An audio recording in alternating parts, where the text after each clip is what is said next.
Former actors at Disney parks. What's the weirdest thing that happened to you while you were in character? I squeezed Goofy's nose when I was little and he pretended to cry and I still live with the shame. I was one of the performers for Nick Wilde from Zootopia a few years ago, and if you're not aware, a large number of people in the furry community find him highly attractive. You can just imagine the number of people in that community who flirted with me and or Judy and whispered some pretty sexual things to us. I think I also had a guy grab Nick's tie like in that flirty way. We had to get him escorted out of the park. The moral of the story is, don't be inappropriate with the characters. We are real people underneath and there are legitimate consequences for that kind of behavior. Dated an actress. The weirdest she had was a man asking for him to be in the suit for an hour. He offered her $3,000. I was playing Goofy inside a restaurant and I got swarmed alien style by a horde of an LT-10 kids. Unfortunately, while I was playing around with them, the inner hood below the mask slipped over my eyes and I was completely blinded.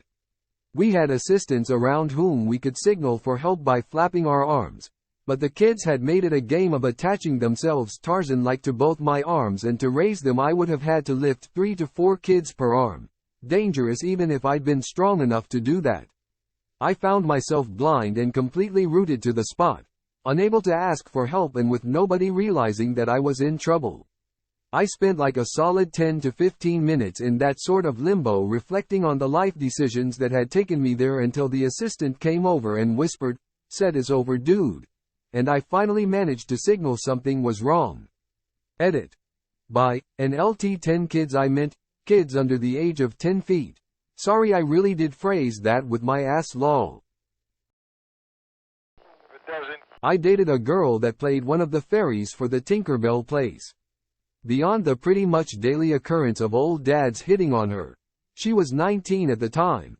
The weirdest thing to happen to her was a woman with a 4-year-old little girl was all excited to get a picture with Tinkerbell, who was busy, so my ex volunteered to do pictures and entertain the little girl while they waited. The woman was a bitch about that idea, rudely saying she was here to see Tinkerbell and not off-brand fairies. So just shrugging it off, my ex moved on. A bit later, she hears a commotion and Tinkerbell is obviously upset, and security shows up. Apparently, this woman was Tinkerbell's bio mom and had taken her granddaughter to Disney, just to violate the restraining order against her. Disney jail is a real place. Somebody offered me $400 to have sex with him while in my Goofy costume *, makes awkward Goofy laugh. I was a mouse height performer at Disney World around 2013. Can unfortunately confirm groping happened from time to time and it was incredibly uncomfortable. We were trained to move away if we could and signal to the character attendants to escort the guest away if it happened. One time some guy thought it appropriate to pick me up completely off the ground in a bear hug. The head pushed back and, because the inside is connected to us with headgear and a chin strap, my neck bent back with it and it hurt like hell. Not a weird story, but one of my most memorable guest experiences was meeting a little blind boy as Mickey in Epcot. I gently guided his hands to the soft ears, then the nose, and bow tie, and he was laughing and his smile lit up the whole room. I still get emotional thinking about it. Interactions like that made it all worth it to me at the time.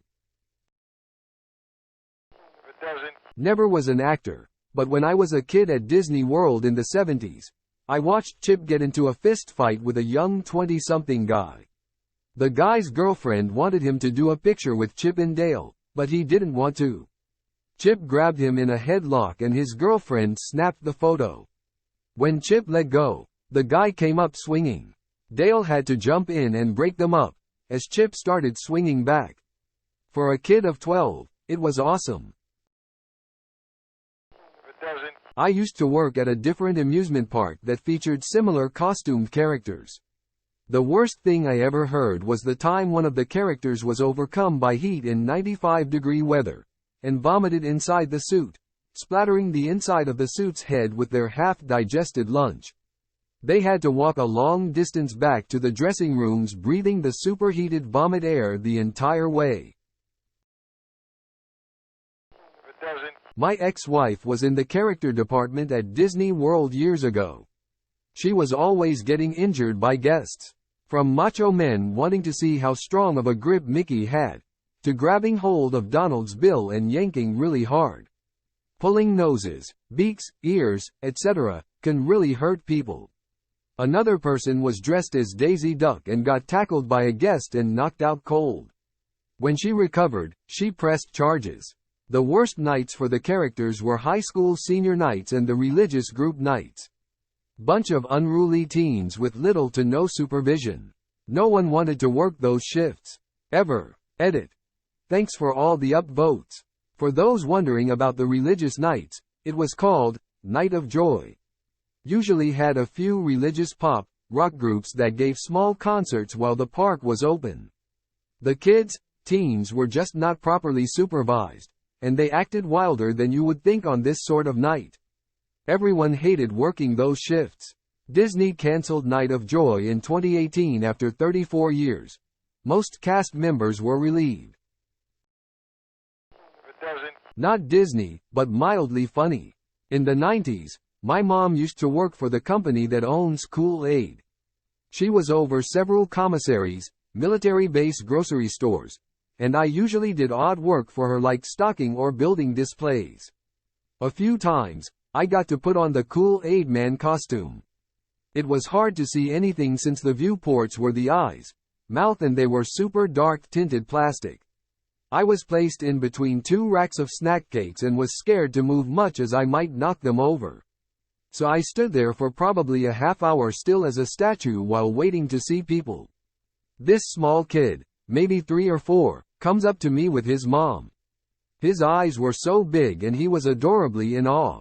I saw him and bent down to say hello and scared the living hell out of that poor kid. He bolted directly away from me, screaming in terror. I lumbered after him for about 5 steps, trying to placate him and tell him I was friendly, before realizing I was just making more nightmare fuel for this poor little dude. His mom was laughing so hard she fell on her ass. Not a cast member but either Mickey or Minnie cut a very audible fart while posing with my wife and me. It must have been awful inside that Dutch oven of a costume. I knew a friend, a guy, who wore Minnie Mouse costume. He told me almost all guys would put their hands around his waist. He wouldn't dare to talk or else they will hear his manly voice and that might pisses them off. Edit. This blows up quickly. I feel I need to let people know that it's not okay to grope the Disney characters. My friend had introduced me to the people who play them and they are just normal people. All I can tell you is that they will make a disgusting face under the mask and talk shit about you later after work. I had a female friend who played Pluto for a few years. Even though her gender was indistinguishable because it's a fully body Pluto costume, she would regularly share how often she was groped by kids and adults alike. In costume she looked like she was 6 feet 6 inches, but was only 5 feet 8 inches in real life. You couldn't tell the gender of any of the 3 to 4 in Pluto rotation and you could barely tell them apart. I was part of the Disney College program and I have my own stories but not as a character. My mom on the other hand, she was a character actor back in the day, 60s or 70s. They were testing a new headpiece for the 7 dwarf costumes in Disneyland and my mom wore one of them out on a march with Snow White. As a dwarf, your head is inside their hat, their face on their stomach, etc. Being Anaheim, it was really hot that summer day and as they were going around following Snow White a little kid saw my mom, Doc. He ran up to give her a hug. As he was hugging Doc, the plastic that made up the face started melting inwards and the child started screaming, "I killed Doc. I killed Doc." In hysterics, character handlers rushed my mom, Doc off through one of the secret passages by pirates and got her out of the costume before the plastic could melt onto her. Always thought it was a fun story and curious how much it screwed up that kid. It doesn't. The number of people that feel comfortable grabbing your crotch or hitting you in the head. Not just kids. It doesn't. Reverse of Disney. I was working at Hogwarts Express in Universal Orlando and a tourist asked me without a hint of irony if this was the train to take them to the Disney park. For those who aren't local, Universal and Disney are miles from one another and for extremely obvious reasons not connected to one another. This idiot tried to fight me that there was a train you could ride between the two competing parks. It doesn't. I used to be the Easter Bunny at a function hall and people were just weird. I've been threatened by a guy that told me he was going to throw me down the stairs. It's hot, too. Some kids were really happy to get a picture, so it made it all worthwhile. It doesn't. Repost from a guy who played Goofy from a couple years ago. I have one moment that stands out above all the rest. I was waiting for someone to ask me this question. It's the reason I left a good job as a VIP tour guide and moved to the character department. I was working City Hall one day when two guests came in with two little girls. One was in a wheelchair and the other one looked like she had just seen death. Both were cut and bruised and the one in the wheelchair had her arm in a cast. The two women were actually nurses from a hospital and were asking for a refund on the girls' tickets, something we avoided doing at all costs. When I asked why, they told me the story. The two girls were with their mom and dad at Epcot and on the way home they got into a horrible car accident. The mother was beheaded right in front of them. The father eventually died too, but the two girls didn't know that yet. They were from overseas and had no money and no contact information for anyone they knew. They were bringing the tickets back to get the girls some much needed money to help get them back home. My heart absolutely sunk. If you had seen these girls you'd know why. They were truly traumatized. I refunded their tickets and got permission to be their private tour guide for the rest of the day, which they were not expecting. I walked them to the VIP viewing area for the parade, which was as far as I could walk them in the costume we used to wear at City Hall.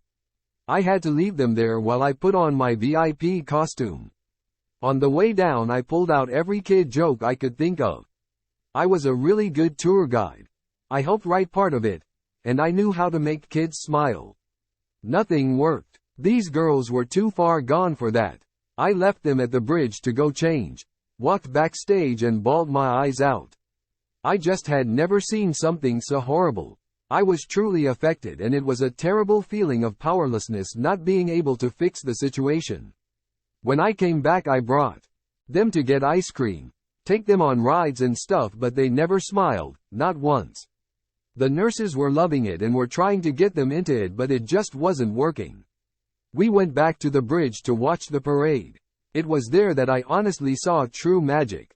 Real magic, not bullshit.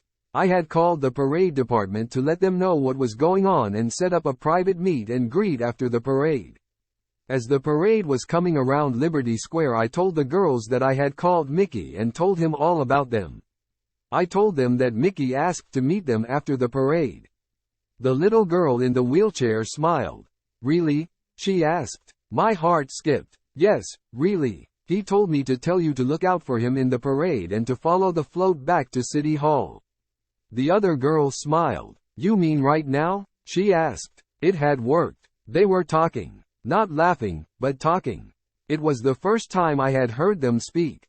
Every single parade performer came up to them on the bridge and told them to look out for Mickey. Every one of them told them that. When Mickey's float came up, Mickey, who was attached to a pole at the top of the float, managed to turn her body sideways, look down at the girls and point towards Main Street.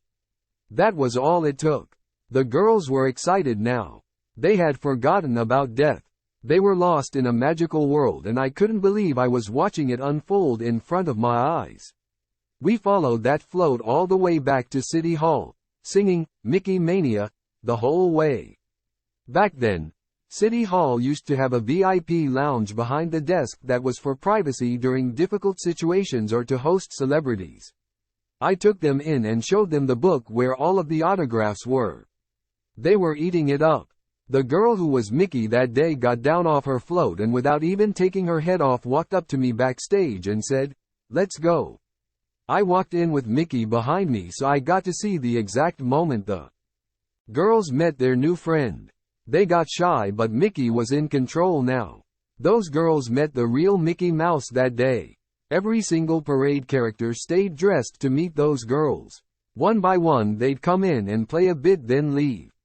We were in that lounge for over an hour. Mickey stayed in costume the entire time, which is hard to do after a parade.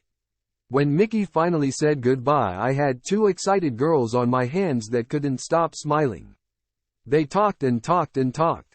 We had a wonderful day after that, but what I remember most is when we walked by the rose garden. The older one said, "Oh, my mommy loves roses. I mean," and she stopped. I held out my hand and walked her to the gate, picked her up and put her on the other side and said, "Pick one." She looked happy as she picked out her favorite rose. She didn't say anything more and she didn't need to. I said goodbye to the wonderful nurses and the wonderful girls, then walked backstage behind the train station. This time I didn't cry. It felt so good to be a part of that. I realized that as much as I liked helping guests at City Hall, the true magic of Disney was in the character department. I auditioned, transferred and never looked back. Thanks for letting me relive this. It was a special day for me. If it doesn't, If Mickey Mouse from Disney Florida 1993 is on Reddit, I'm sincerely sorry for punching you in the face. I was 2 and didn't like my personal space being invaded. if it doesn't, Not an actor, but was at Disneyland in 21 and walked past some stormtroopers. One of them said to me, "Keep that little droid in check," referring to my youngest daughter. So now every time she sees a stormtrooper she always says, "Dad, remember that time at Disneyland one of them talked to you?" if it doesn't, Former CM. Custodial. Not character performer. But taking a piss backstage and having a guy walk in and come up next to me in full Jack Sparrow costume and makeup startled me for a second. Also, seeing 2 of a character is always amusing.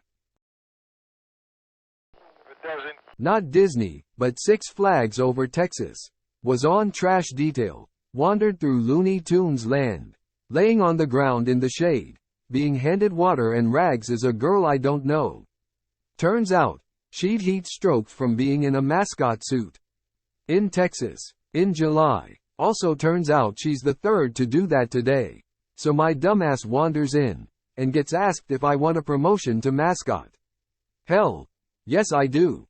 So I get a crash course in mascot etiquette, don my suit, and stroll out to face the world. So here I am in a black fursuit when it's 125 degrees. I'm out the gate maybe 3 minutes, and it all goes wrong. For those of you guessing heat stroke, I wish. I hear the pelting of tiny feet, and turn to look. Here's this maybe 6-year-old kid, running full tilt, eyes locked onto me. I figure the kid must really love Sylvester, and stand, spread eagle, ready for the love and adoration of children. Instead, that little bastard gets about 4 feet from me, and goes to a knee. Still full speed. His arm cocks back so far I think his knuckles scraped asphalt. And then he unleashes it. The only thing missing was the flaming bird and the kid actually yelling, "Falcon." P-U-U-U-N-C-H. While his cosplay was missing some things, his aim did not. Kid managed to nail me center mass of my right testicle. I screamed in an octave usually reserved for bats and dog whistles, and collapsed in a heap. As I proceeded to teach that child every possible combination of every possible curse word, I was dragged back to the employee alleyway I had started from, and they retired the suit for the day. -35 would not recommend tie for the gold law. May any testicular assault you suffer yield such bounty. if it doesn't, I was Chip 'n Dale inland and some dad came up with his kids. I was doing my thing and having fun with them. When it came time for pics, the dad comes over to join us and all is well until after the picture when he asked for a hug, so I gave him one. He squeezed, pulled away, grabbed his kid's hands, smiled and said, I didn't know Dale was a girl under all that fur. I played it off at the time, but it made me really uncomfortable that he had actually squeezed hard enough to feel me under my costume. Decided to wear binders while I was in character so that no one else could ever feel my boobs again through the suit. This was back in 2019. If it doesn't, I used to be Tinker Bell. The understudy lol, I couldn't do it full time. Weirdest thing is the dads low-key hitting on you. Kids are kids, they do weird shit but don't mean it. The adults know they're being weird but for some reason just don't care. Like, don't talk about my looks in front of your kids or try to cop a feel, it's cringe. It happens so often that we had guards, watchers all over the place just in case someone got handsy, and it happened too many times to count upside down face. if it doesn't, I was helping Brer Rabbit. A teenage girl grabbed my shirt and lifted it up. The mom did not see it. When the attendant told her what happened, she grabbed her teenage daughter's shirt, lifted it, and exposed her daughter's bra to the entire line, including the 5-year-old boy behind her. Stitch was another friend of mine. People like to hit him because he is indestructible in the movies. They think it's funny. The worst was when a teenage boy punched me in the head in the exact spot where a lip on the costume was, driving it into the base of my skull. It was the only time I ever left a set early. Before the Chicken Little movie came out, they had him greeting at the Art of Animation ride at what was then MGM Studios. A little boy came up and punched me in the stomach because I don't like to eat chicken. That was a new one. One of my most memorable interactions that has stuck with me. A kid with a pin for Give Kids the World. So-ish kid left his walker with his mom to walk up to Mickey Mouse. The mom started crying. When we got backstage, I asked the attendant what was going on. She stated that his mom said he had muscular dystrophy and his wish had been to walk up to Mickey Mouse. The mom told her that when they returned home, he was going to start using a wheelchair full time. Those very well may have been the last unaided steps he ever took. if it doesn't, Not quite the correct answer, but still a fairly relevant story to the question. When I was a young and shy boy, we went to Disney World, and at one point we planned on getting some pictures with Mickey and Minnie Mouse. Before we got any pictures taken with them, Minnie apparently took a liking to me and started pointing to me and blowing kisses at me, to which my young self responded by nervously hiding behind my parents' legs. Seeing this, she then walked over and attempted to hug me, which caused me to sprint away, but she ran after me with her arms still held out for a hug. We didn't go overly far, and on return my mom managed to get me to give Minnie a hug with some persuasion. Every so often, the time Minnie Mouse fell in love with me and chased me around Disney World comes up at the dinner table again. At the time I was terrified, but looking back, that is actually a really wholesome memory that I have. if it doesn't, I interviewed to work at Disneyland once. My girlfriend at the time got offered a job. I got told, "You're not a good enough person to work for Disney." We went straight from that to meeting my girlfriend's dad for the first time. Great day. if it doesn't, Never worked for Disney, but I worked with a lot of creepy Disney-obsessed women. More than a few slipped their room keys into cast members' outfits. Because having sex with a mouse is a fantasy for so many. if it doesn't, Kind of the opposite, but I got felt up by a Pepe Le Pew at Six Flags, I think, when I was 14. I'm guessing he thought he was playing the character, but it was gross. My sister kicked him and called him a pervert. if it doesn't, Not Disney, and I didn't actually work there, but I have a story. When I was 18, my church group spent 3 days at Six Flags, which is a really long time to spend at Six Flags. It's cool, but more like a one-day park. On day 2, I saw an undercover security person detain a kid for shoplifting. On day 3, I saw the same guy just milling about in the area with carnival games. I went over and struck up a conversation with him about his job. At first he tried to deny that he was undercover, tried to act like he was just a guest, but I knew what I saw. Finally he tells me that I'm the first person to ever recognize him. He changes clothes 3 or 4 times a day. Hat on, hat off, glasses on, also forth. I was bored of Six Flags by then and talked him into letting me be a part of his disguise. Basically, having me around for a few hours couldn't hurt anything. He said he was currently keeping an eye on one of the workers. She was a carny and people would pay her $5 to throw baseballs at bottles, or something like that. Sometimes she would put the $5 in her apron and sometimes she would shove it down her pants. He was trying to figure out a way to catch her red-handed as there was a lot of paperwork involved when dealing with an employee.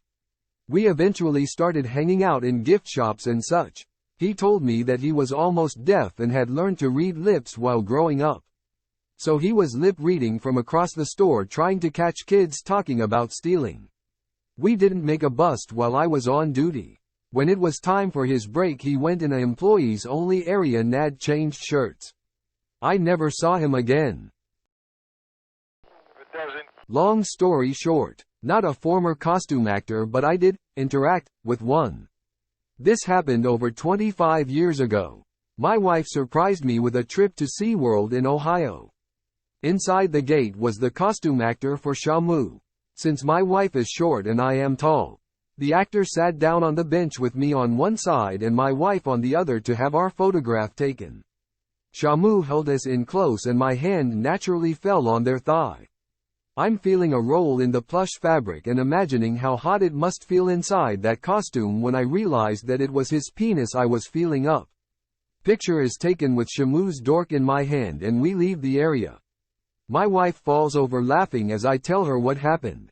She asks if it was a happy ending. if it doesn't, I was one of the ugly sisters and I got bum-smacked every day. Got promoted to princess. Nothing. I really miss my fans. if it doesn't, My son is neurodivergent and when he was 4 all he wanted was to meet Elsa and Baymax. Baymax made him sob and then when he met Elsa all he wanted to do was talk to her about everything. The handlers tried to move us along understandably as the line was long but this woman literally took the handler's hand off my son and said, "No, this young man waited to speak to me and he will stay and speak to me until he decides he is done." I cried. My son hugged her so hard because in that moment a stranger saw him. if it doesn't, Not quite Disney, but I worked at a hotel, resort chain with a wolf for a mascot. Donning the outfit and greeting people at check-in after smoking a joint on break was always a lot of fun. Once, after a particularly long break, I pulled the suit on, walked into the lobby, and realized we were hosting a convention for little people. The half hour I spent in a 7-foot wolf costume dapping up little people was one of the most surreal experiences I've ever had.